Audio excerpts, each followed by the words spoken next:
unpleasant business. My father sent me to report the escape of Gollum, a creature Aragorn had entrusted to our care. What can you tell me about this Gollum? A pathetic creature who long held the Ring of Power. The evil of the ring has left him twisted and tormented. His only thought...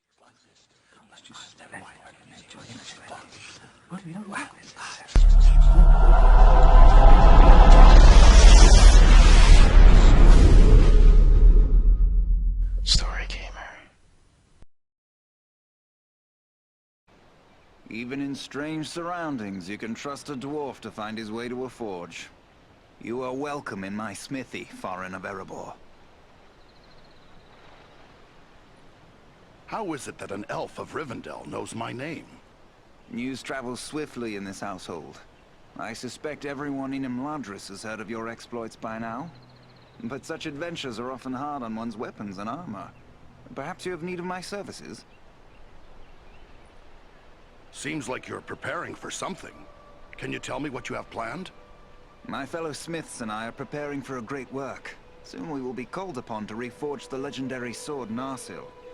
In the meantime, I've been sharpening my skills by practicing the art of imbuing gemstones. What can you tell me of this sword, Narsil? Narsil was the sword of Elendil, a mighty lord of the Dunedain who defied the Dark Lord in the War of the Lost Alliance. He bore the sword in battle against Sauron, but he was slain and the sword was broken. Since that time, the shards of the sword have been an heirloom of the House of Elendil. It was to remain broken until the day when an heir of Elendil would go to war to reclaim the crown and title of king. That day will come soon, and the sword must be made whole once again. What do you mean by imbuing? Simply that certain objects have inherent virtues, and a skilled artisan can, through his craft, increase those virtues and bind them to an object for advantage. Gemstones are very strong vessels for this process. Sadly, appropriate gemstones have become difficult to find. The growing trouble throughout the land keeps travelers away, and our own people are staying closer to home. Maybe I can lend a hand with that. I'll be traveling soon. I would be pleased to have your help. I will provide you with a list of the types of gemstones that are of the greatest value to me. If you collect the stones, I am certain I could create something that you would find useful. But to be of use, the gemstones must be of the highest quality. Fortunately, we have as a guest a dwarf of the Lonely Mountain. Glóin is his name, and he is skilled in the appraisal of gems of all sorts. Once you have gathered the stones, allow him to examine them. He'll know if they are suitable. I've found a few things on my travels that you might be interested in. Take a look. Ah, these are work of Westernese, the lost land of Númenor. The men who forged these items were skilled indeed. You have the makings of a unique weapon here.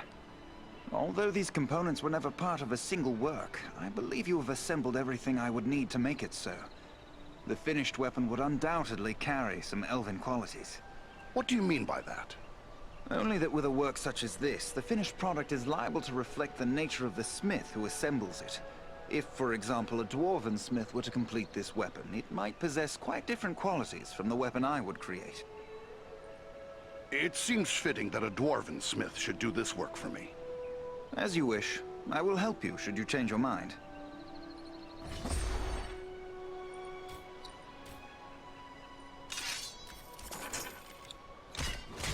So that weapon that he was just talking about, I'll wait until we get to the Dwarven City to get that built. I almost said Kirkwall. I seem to have a Dragon Age on the mind. But yeah, seeing all these dwarves too reminds me of Dragon Age, dwarves and elves. Okay, let's go talk to Legolas.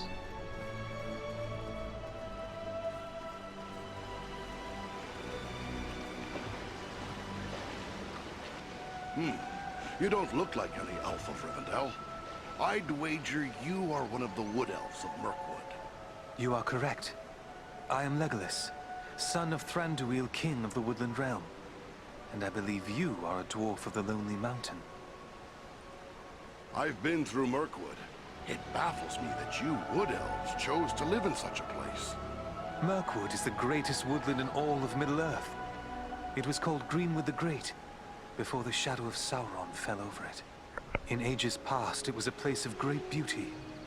But now, it is filled with darkness and dread, save only in the north where my father's realm is maintained. What brought you on such a long and perilous journey? Unpleasant business. My father sent me to report the escape of Gollum, a creature Aragorn had entrusted to our care. What can you tell me about this Gollum?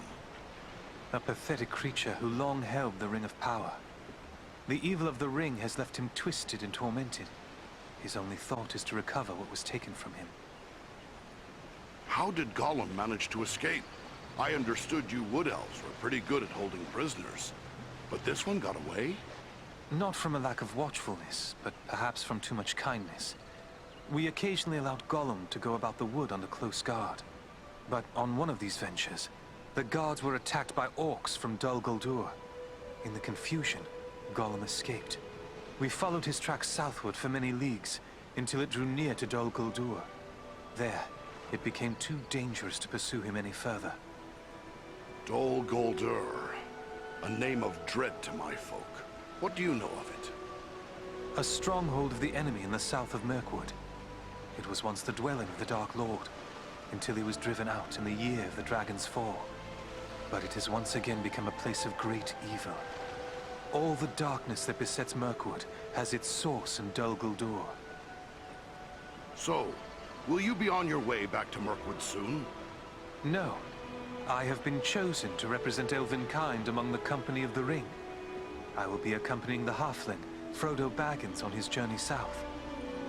It seems a little strange that, with a house full of his own people to consider, Elrond chose you, a Wood Elf, to represent the Elven folk in the Fellowship. I asked for the privilege, and Elrond did not refuse me.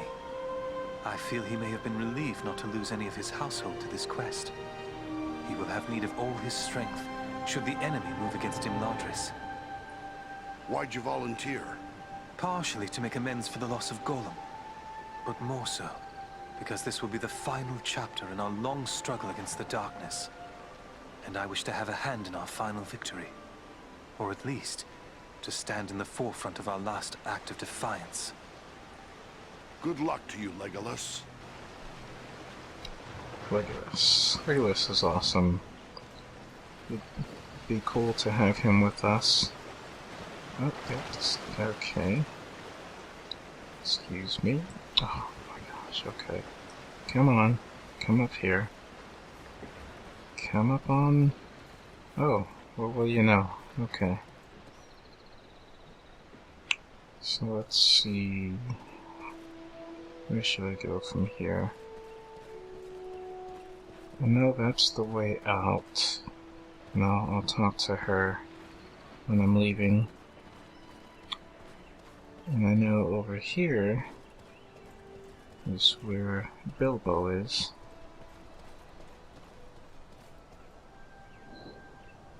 Hello! Always happy to meet a dwarf, and one from the Lonely Mountain, if I'm not mistaken. I am Farin of Erebor, and we've met before, Bilbo Baggins. Have we now? Oh, I'm afraid I don't recall. You'll have to forgive me. I've grown somewhat forgetful lately. We met upon your last visit to Erebor. I guess that was near 20 years ago now. And before that, I had the honor of sharing the field with you at the Battle of Five Armies. That was my first real taste of battle. I was hardly more than a lad at the time, but it was a glorious day. Oh, yes, the Battle of the Five Armies. A nasty business, that. Personally, I'm glad those days are behind us. But then again, it seems as if they may not be. Everything seems to be pointing to some dark times ahead. Speaking of which, I'm told that you and your friends did a great deal to help my Frodo and the Dunedain reach Rivendell safely. You'll have to tell me all about it one of these days so I can write it down properly. This Frodo, he is your heir. But I had not heard that you had a son. Oh no, he's not my son. Actually, he's my first cousin once removed. And also my second cousin once removed. Well, it's complicated, but we share a great-grandfather. The poor lad was orphaned at an early age, and so I adopted him. Made him my heir, all nice and legal, while simultaneously dashing the greedy hopes of my odious relations, the Sackville Baggins. He's a good lad, Frodo. I only wish he hadn't inherited my troubles along with my estate. I hope that Gandalf and the Dunedain will keep him safe in the days ahead. The Dunedain? Who do you mean? Why, Aragorn, of course. From the Elvish, Dún-Adan, man of the West. Númenorian. Around here, Aragorn is often known simply as the Dunedain. A remarkable man, Aragorn, and a good friend. I almost wish that I could accompany him on his grand quest, but I'm far too old for adventures now. I only hope I will be spared long enough to write it all down. Can you tell me how Frodo came to hold the Ring of Power? Well, yes, that was through me, I'm afraid. I found the ring by happenstance while lost beneath the roots of the Misty Mountains. I won it. That is to say, I took it from the creature Gollum. Of course, I did not know the full story of the ring until only a few days ago. I thought it was merely a magical bauble with the power to make the wearer invisible. I only used it to avoid unwelcome visitors. Imagine that old ring of mine causing such a fuss. I would gladly take charge of it again if that would help. Oh yes, gladly. Yes. You know, I think it would be best if we discussed something else. Now you call Rivendell your home. Well, the Shire will always be my home, I suppose. But this is the perfect place for so many things that I'm more than content to remain here. My days are mostly filled with my writing now. What is it you write? Oh, a little of this and a little of that. History, my past adventures, family trees. I've even begun a book of translations from the Elvish. Although lately I've been working on poetry mostly. Say, maybe you could help me with that. I'm writing a poem for Aragorn and I'm a bit stuck on a line or two. Are you now? Well then, let me hear what you have. Very well, very well. The verse that's giving me trouble runs like this. The light from the west is rekindled. Forth from Imladris it springs. Renewed is the hope that has dwindled.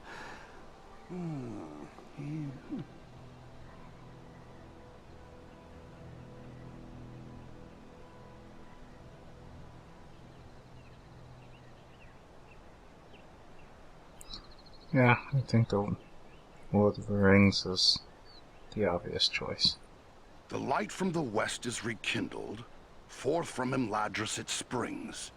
Renewed is the hope that has dwindled. To challenge the Lord of the Rings. Hey now, that's not bad, no. Maybe I can work with that. You missed your calling, my friend. Perhaps you should put down your weapons and take up a pen. The enemy won't be stopped by poetry, I'm afraid. Oh, I'm afraid you're right, but since these old hands are not much use with the sword, I'll just keep on with the pen. Though I'll need some help. Perhaps you could show this to the Lady Arwen. She has her people's gift with words, and this touches her deeply after all. Arwen. And who is that? Why, she's Elrond's daughter, of course, and Aragorn's beloved as well. Although you didn't hear that from me, she's a sweet lady, and I'm sure she'd be willing to give me a hand with this. I'll take it to her. Ah, thanks very much. Be sure to give her my compliments, won't you? I'll be sure to do that. Farewell, Bilbo. Man, I'm picking up a ton of side quests. Okay, so this is the shop. Welcome, dwarf of the Lonely Mountain. Welcome to Imladris. Are you in need of anything to help you in your travels? I have many things in my keeping that might serve you well. Imladris? Where is that? Your pardon. This is Imladris, the house of Elrond Half-Elven. We who dwell here call it by that name, but it is more commonly known as Rivendell. What sort of folk dwell here in Rivendell? Elves, for the most part. My people have dwelt in Imladris for a very long time indeed. But there are other folk to be found here as well. Elrond welcomes all people of goodwill. The Dunedain come often, your own folk come occasionally. We are even home to one special hobbit. Who is this hobbit you speak of? Why, it is none other than Bilbo the Magnificent, greatest of the Shire folk. Your folk know him well as the hobbit who overthrew the dragon Smaug and helped reclaim your lost realm of Erebor. Although these days he is more interested in poetry than adventure. And food and drink, of course. Keeping a hobbit well fed is enough to keep several stewards busy. This is such a peaceful place. It must take a fair number of warriors to keep it so. This is a place of learning and peace, not a fortress or camp of war. But there are those here who wield great power, especially the Lord Elrond. Yet even he does not have the strength to overthrow the Dark Lord, or to resist him if he comes against us with great strength. I intend to do all I can to see that day never comes. Nobly spoken. I am told you have done great deeds on behalf of all free folk, and I am certain you will accomplish greater things still. But if you plan to contend with the enemy, you must be well prepared. Perhaps you should examine the stores we have on hand. What can you tell me about Elrond? To tell you everything I know of Master Elrond would take many days. Let it suffice to say that he is an elven lord of great and noble lineage. Ancient beyond mortal reckoning, and wise beyond measure. None are more skilled as a healer, or more versed in the lore of ages past. My thanks for the welcome, lady. Might I ask your name? No, indeed. I am Alare, one of Master Elrond's stewards. I help to manage the needs of his household, including arms and armor. I suspect you might have need of such things. I'm surprised to find elves who are so hospitable to a dwarf. Pleased, mind you, but surprised nonetheless. In other places there may be distrust between elf and dwarf, but all who bear no ill will toward the elves are welcome here. You have already done a great deal to aid our common cause, so I am happy to call you an ally and a friend. Oh, it's an honor to be called friend by such a gracious and beautiful lady. I was unaware that dwarves had such flattering tongues. Perhaps you should look at the stores I have on hand. Maybe you will find something else to catch your eye. She's a good saleswoman. Every other sentence is about me buying her stuff. Alright, lady, what you got? Thanks.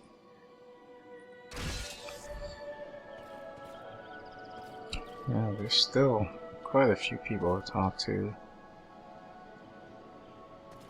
Let's talk to this guy. Farin, my lad, by my beard, it's good to see you again. When you left Erebor to stand guard on the Shire, Gimli and I feared we might be seeing the last of you. Now I hear you stood with the Rangers in the battle against the Nazgul at Sarn Ford, and bested an orc chieftain at Fornost. Good work. I can't take all the credit. I had Andriel, an elf of Rivendell, and the ranger, Eradan, at my back. Reminds me of the old days when dwarves, elves, and men fought together in the Battle of the Five Armies. Then I've your blessing being allied with an elf? I will speak plainly. I may be less than fond of King Thranduil's wood elves for keeping me in their dungeons, but I've no grudge with any of Elrond's folk. So I've heard you say many times, but the elves fought beside us when it mattered most. You're right, of course. I can be a stiff-necked old dwarf, but it's time to set aside grievances that were long ago repaid. When dwarves, men, and elves fought together at Erebor, We overcame legions of foes. But we face a far more terrible enemy in the Dark Lord.